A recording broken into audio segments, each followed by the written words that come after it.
Hey friends, it's Jessica from Three Rivers Homestead, and today I'm here with Grace and Elizabeth. And today is a Sunday. We just got done doing a Bible study as a family, and the girls and I are headed out to the garden. Today we're going to work on propagating strawberry plants, and they want to learn how to do that. Sound good, guys? Mm-hmm.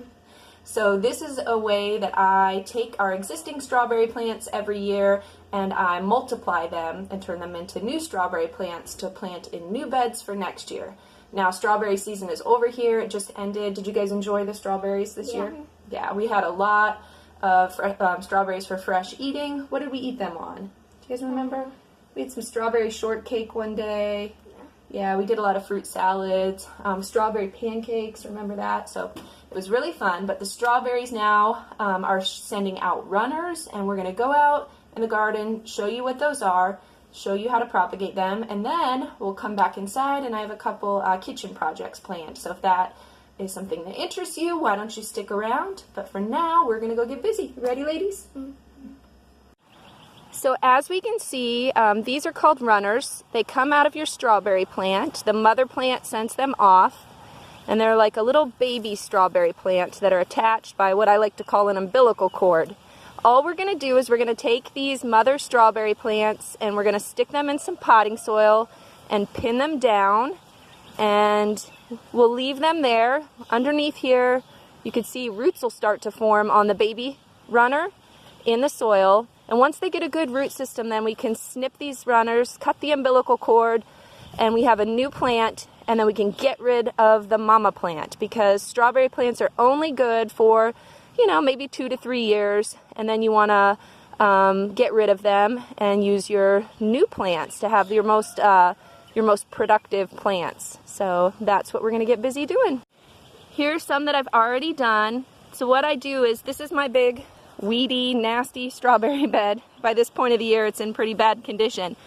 But the runners kind of stick out of the sides of the bed, and so I just go along and I grab those runners and put them in a pot. So here's a couple over here.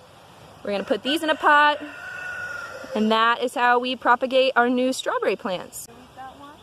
Okay. So we just take it.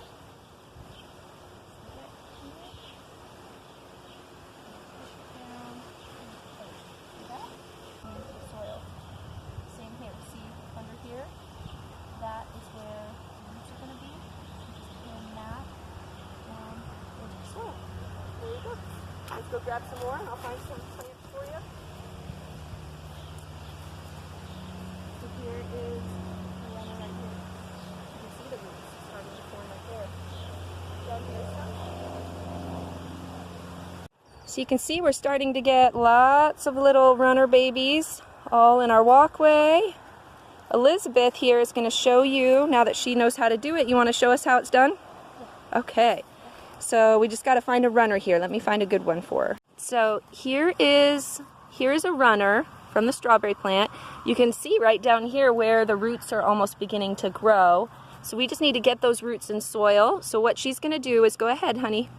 She's going to take it and she's going to put that part down into the soil, and then she's taking her little hairpin. Hold on, honey, so we can see. There you go. And then she's just pinning it into place. And that will kind of hold that there so the wind can't blow it away. And then that will take roots, and then eventually we'll snip that. Pretty cool, huh? Free strawberry plants for next year.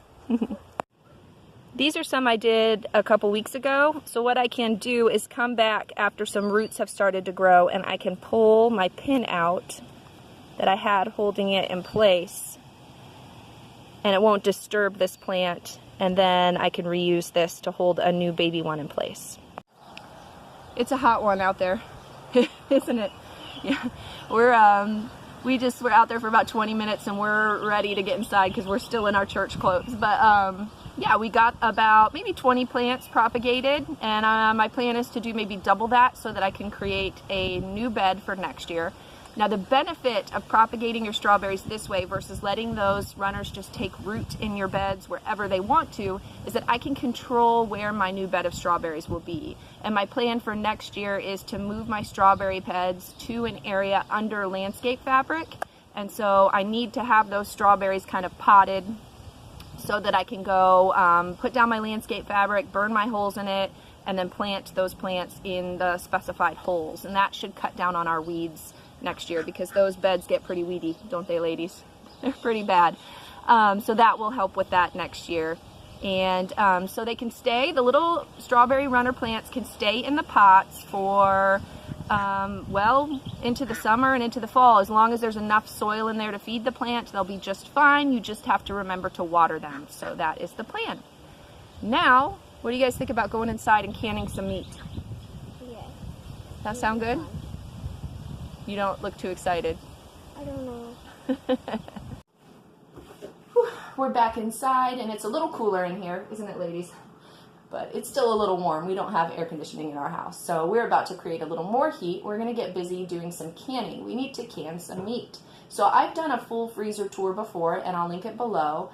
Basically, we have 3 deep freezers. One's a large upright commercial freezer. We have a regular standard upright deep freezer and a chest freezer on top of 2 fridge freezers. And in those we put our preserved produce, lots of fruit and veggies. We have broth, we have all of our meat. And at the end of the month, we need to have the majority of them cleared out from last year's stuff to start making room for the new stuff. So we have been on a mission to use up last year's produce and stuff. And we've been doing a decent job making a lot of fruit sauce and jellies and things from the leftover fruit. But today we're going to work on canning some meat, because I need to get last year's meat out of the freezer so that we can make room for the beef that's being butchered here in a month. So what do you ladies say? You want to can some meat? Yeah. Okay. So I can following the Ball canning guidelines. If you want a good recommendation on a canning book, I use the Ball Blue Book. I'll also link that below, but I'll just kind of show you the steps for how we do this. Warning, I'm not a master canner, so proceed at your own risk, I guess. The meat that we're canning today is beef. I prefer to can my roasts and stew meat. I think they make great convenient meals. I like to use my canned roasts, I'll cook some rice and then I can just toss a jar of the meat on top of it and it makes a delicious meal. It's really convenient. But what we need to do first is cube up these roasts. So my girls are going to be doing that for me. Okay, so I'm just taking my roast here and I am just going to cut it into little cubes. About this size, and I'm going to begin filling my sterile jars with those cubes of meat. It's the little chunks. And then any pieces that are extremely fatty, I'm going to set aside and I'm not going to use those. We'll use those for some broth or something. So we just slice and then cube them up into little chunks. We're going to get busy doing that, ladies.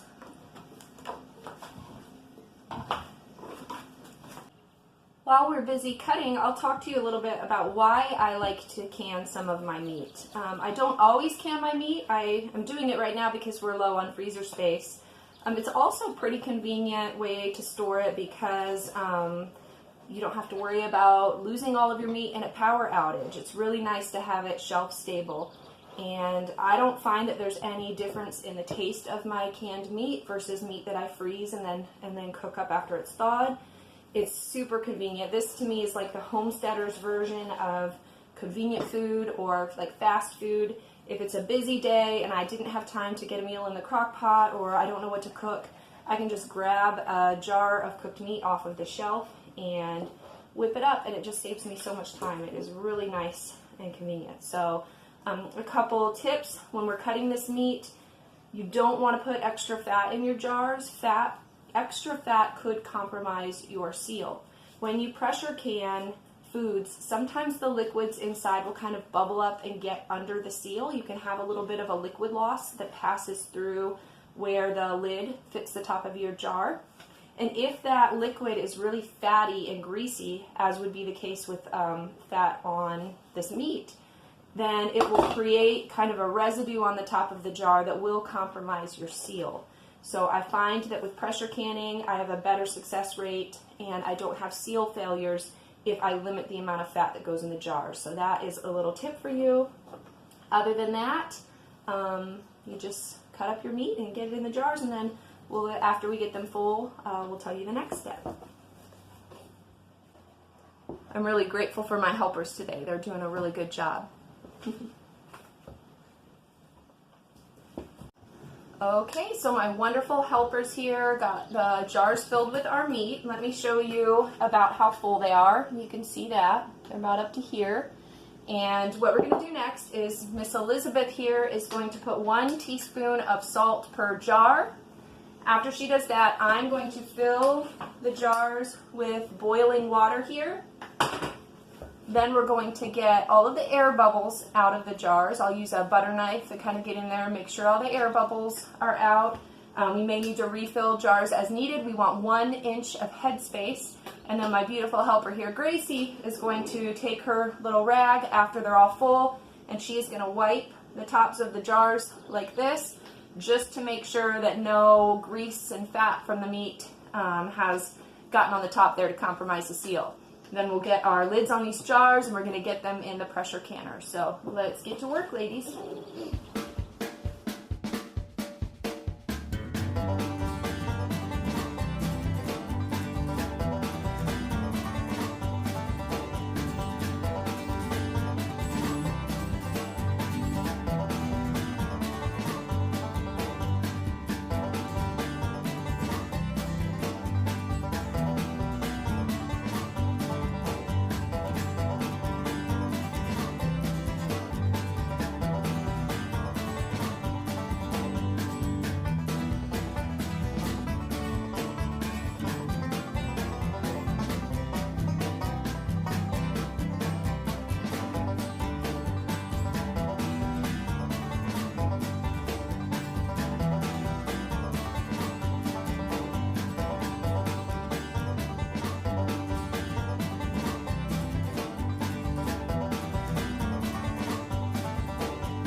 Okay, we've got our 7 quarts here. That's enough for 1 batch in my Presto pressure canner.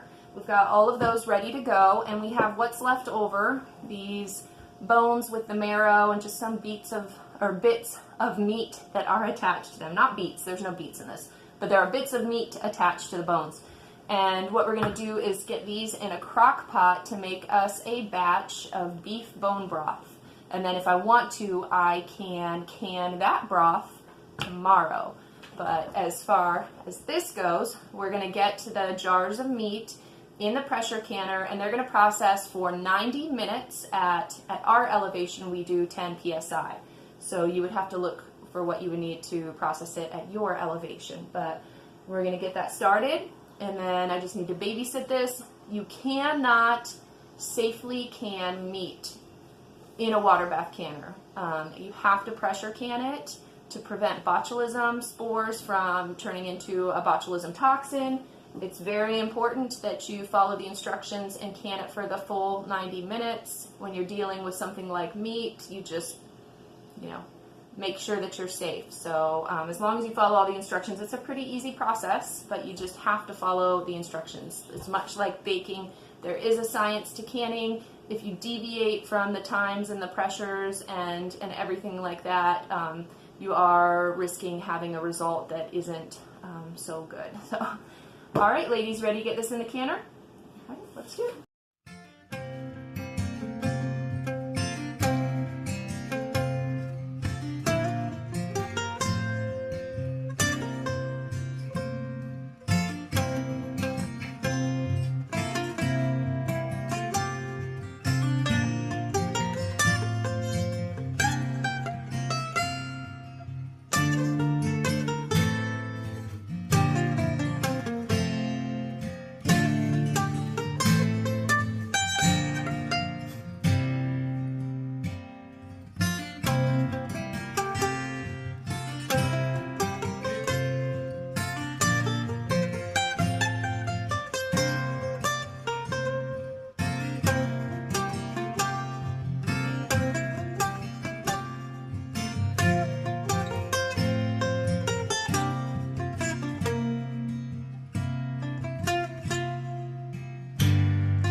Okay, an hour and a half later, and our meat is all done canning. The pressure just came down.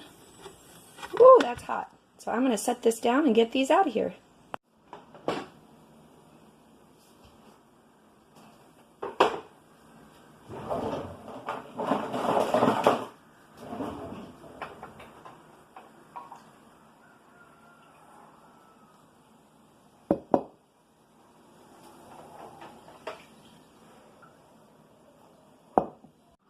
Okay, so the meat is done, and you can obviously see it is not the prettiest thing in a jar. This is why meat that is canned in the store does not come in glass jars, because it's not the most appetizing thing to look at, but it does taste really good. So looks can be deceiving. Alright, so our little day of canning is over, and I can hear lids popping back there, which is a great sign. That means that they're sealing up. So we'll give these 24 hours to make sure they're fully sealed, and then add them to the pantry shelves to be consumed later. As I mentioned before, my favorite way to use these is to cook rice and do a beef and rice, or I'll even do a beef and noodles.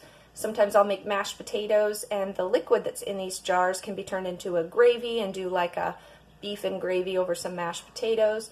Even empty the jar, add some barbecue sauce, and make barbecued beef sandwiches. They're so versatile. It's so easy to use. You just literally dump them and heat it up, and it's all cooked for you. So I highly recommend it. It's super easy. The hardest part, ooh, another pop. The hardest part is just making sure you babysit the canner and that it maintains pressure. But other than that, canning meat is nothing to be afraid of. Just follow your directions and you're going to be safe, and you'll have a nice treat for your family. So with that said, I've got to get my dinner on the table. My pie is finished here. We are having roast beef and a salad and pear pie. So I'm going to get busy with that. And until next time, have a blessed day, friends. Bye.